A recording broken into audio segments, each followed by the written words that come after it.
welcome to the channel, All of the Movies. Today I am reviewing the movie Glass. It just came out yesterday, Thursday the 17th of January, directed by M. Night Shyamalan, and it is the third installment in his trilogy, starting with Unbreakable, released in 2000, and then Split in 2017, and now we get Glass. It's amazing to meet you. It is simply extraordinary. What do we call you, sir? First name, Mr. Last name, Glass. So this is my first review on this channel, so I'm still trying to fill out how I want to do it. So going into the theater, I had watched Unbreakable on Tuesday night and then Split on Wednesday night, and then I went to go see this movie on Thursday. And from the very first shot all the way through, it is hearkening back to Unbreakable and how he directed that movie, but it also brings and weaves together the elements from Split. So you get a lot of shots that are filmed with no breaks. They have their monologue pieces, and those were really beautiful. The action sequences, which we do get some in this movie, were really well done. I think my only critique of this movie that I can think of right now on first viewing is the use of a body cam that they have, where the camera is connected to Bruce Willis's chest and it's facing right towards his face as he's moving, and so you get like this close-up kind of action-y view, which was a little weird to me, just because the rest of the movie is not done in that style. So that particular scene, and it's only used in one of the fight scenes, and then towards the end, but it's just kind of out of place with all the rest of the directing, so that kind of was a little weird, but it was still well done. I still liked it, so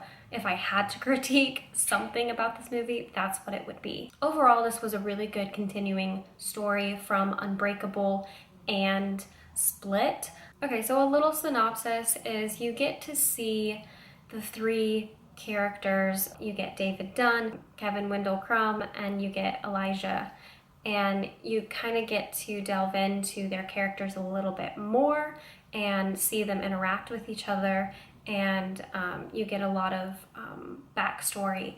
And one of the cool things is you get to see David Dunn's life and what it's been like for the last 19 years since Unbreakable was done in 2000. They keep that the time correct, and so Joseph, his son, is the same actor that they had in Unbreakable 19 years ago. It is the same actor. I thought that was really clever, and just really, really nice to see that. And he's really great in this movie too. Bruce Willis returns to his character very seamlessly, as does Samuel L. Jackson. He goes right back into Elijah's character very well. Now, my favorite actor in this movie has to be James McAvoy. You get to see so many more personalities from him in this movie. In Split, you only saw, I believe, 9, and in this one you get to see, I think, 22 of the personalities, and he is so good at portraying and like just how he morphs from character to character is very, very well done. I'm Mary Reynolds. Por favor, senora. We almost got you, bro. Back. Step away from the controls now, little dog.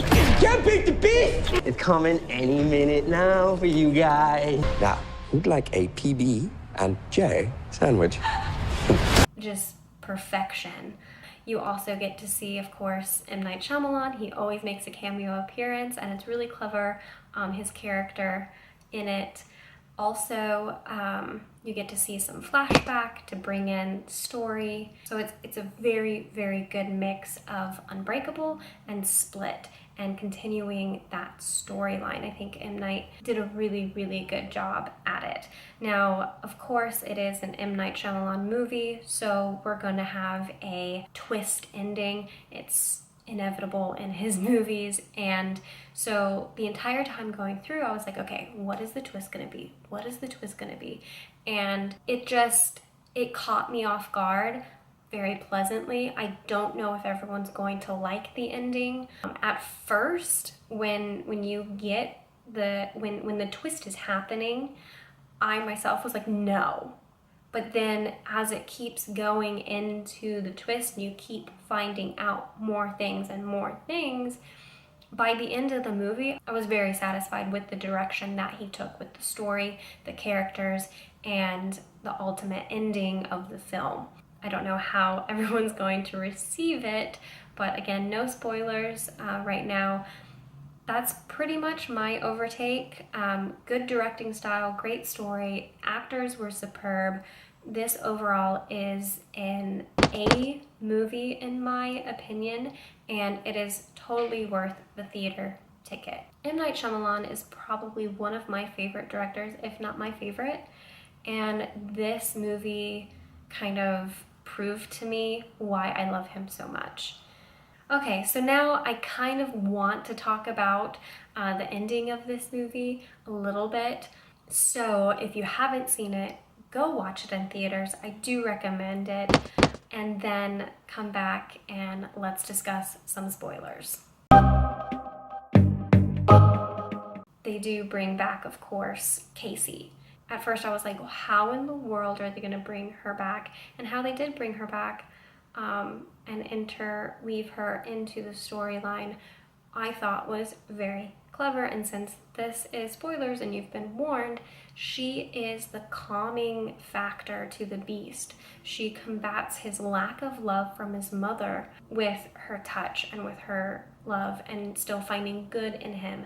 And she can call forth Kevin, and it's very touching. I really kind of liked that aspect. Like, it's not a love story, but and it's not a love interest, it's just this mutual understanding, and from that mutual understanding comes this sort of like caring aspect.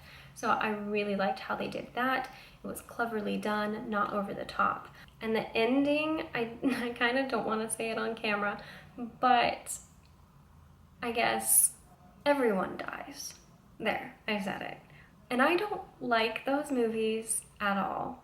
Just really any movie that all of the main characters die, I hate those movies. I'm like, why would I even watch this? It's pointless. I don't like it. This is dumb garbage. My dad thinks it's hilarious and will recommend movies to me that has everyone die. And he's like, yeah, you like that movie? I'm like, thanks, Dad. But this movie, I don't know why, but I liked it. I liked that they all died. David Dunn dies. Elijah dies. The Beast dies. They die. But it was good. It was purposeful. It was meaningful. I mean, granted, I would love to see these characters again. I think that would be fantastic. But it is a trilogy, and you gotta end at some point. Like, a good director, a good writer knows when to end a story, and he did. He ended it, and it was for a reason. And since we're into spoilers, there's a shadow organization that has been around for thousands of years, and Elijah was right. And, you know, he's not crazy, and this shadow organization is killing superhuman people and keeping that kind of community under wraps. And I thought that was really clever too. Yeah, the story's been done before, but this is a superhero movie. Like, this is, M. Night Shyamalan is trying to get at true superheroes don't have to have, you know, superpowers per se, like how we're used to seeing superheroes with the whole Marvel universe that we're exposed to now, which I love. But it's really cool to see a real life superhero movie and have a shadow organization that is not named, it's not really linked to anything else, and it was done in a really, really cool way. I liked it.